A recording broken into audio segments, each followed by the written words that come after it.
That's what I see. I see this culture rotting from within, okay, and disemboweling itself, literally. Now, I have an overview of why we're having these problems, right? And it comes from the fact that I'm the product of an immigrant family. All four of my grandparents and my mother were born in Italy. So I remember from my earliest years in this factory town in upstate New York, where my relatives came to work in the shoe factory. I can remember still, okay, the life of the agrarian era, okay, which was for most of human history, okay, the agrarian era, where there was the world of men and the world of women, and the sexes had very little to do with each other. Each had power and status in its own realm. Right? And they laughed at each other, in essence. Okay? Yeah. The women had enormous power. In fact, the old women ruled, not the young, beautiful women like today. Okay? But the older you were, the more you had control over everyone, including the mating and marriage. There were no doctors, so you had the old women were like midwives and knew all the ins and outs of this inherited knowledge about pregnancy and all these other things. Right?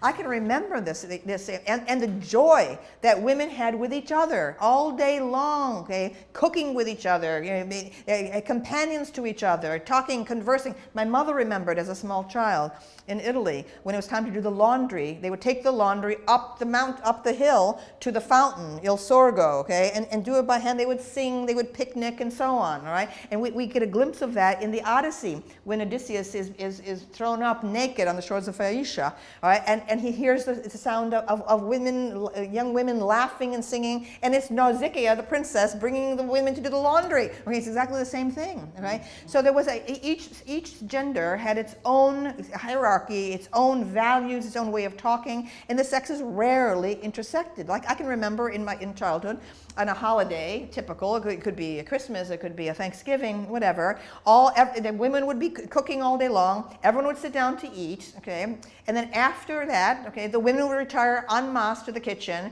and the men would go, I would look through the window and see all the men would be all outside, usually gather around the car, okay, at a time when cars didn't work as well as they do today, with the hood up, okay, and the men would be standing with their hands on their hips like that, everyone's staring at the engine, okay, and I went, that's how I learned, okay, men were refreshing themselves by studying something technical and mechanical after being with the women, okay, during the dinner, okay, and so all of these problems of today are the direct consequence of women's emancipation and freedom from housework, thanks to capitalism, okay, which made it possible for women to have jobs outside the home for the very first time in the 19th century, no longer to be dependent on husband or father or brother, right? And so this great thing that's happened to us, that allowing us to be totally self-supporting, independent agents, has produced all this animosity between men and women, because the women feel unhappy. Women today, wherever I go, whether it's Italy or Brazil or England or America, okay, or Toronto,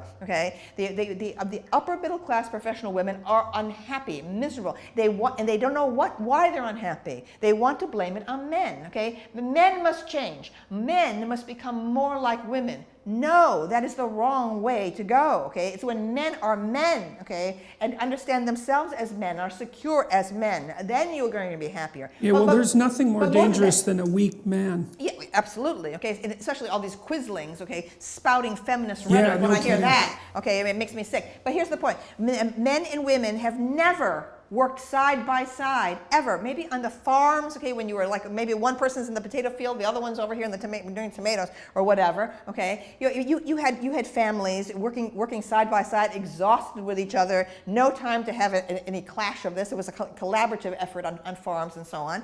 Never in all of human history have men and women been working side by side. And women are now the pressure about Silicon Valley. They're also sexist. Oh, they don't allow women in and so on. The men are being men in Silicon Valley, all right, and so on. And especially the engineers. And the women are demanding that, this is terrible, you're being sexist. Maybe the sexes, okay, have their own particular form of rhetoric, their own particular form of identity, okay. Maybe, okay, we need to re-examine, okay, this business about, maybe we have to perhaps accept some degree of tension and conflict between the sexes, okay, in a work environment. I don't mean harassment. I'm talking about women feeling disrespected, how somehow their opinions when they express them, okay, are not taken seriously. Or even Hillary Clinton is complaining, oh, when a woman writes something online, she's attacked immediately, and so on. Well, everyone's attacked online. What are you talking about? The world is tough. The world is competitive, okay? Identity is honed, okay, by conflict. The idea that there should be no conflict, that we have to be in this bath, okay, of approbation, Yes. and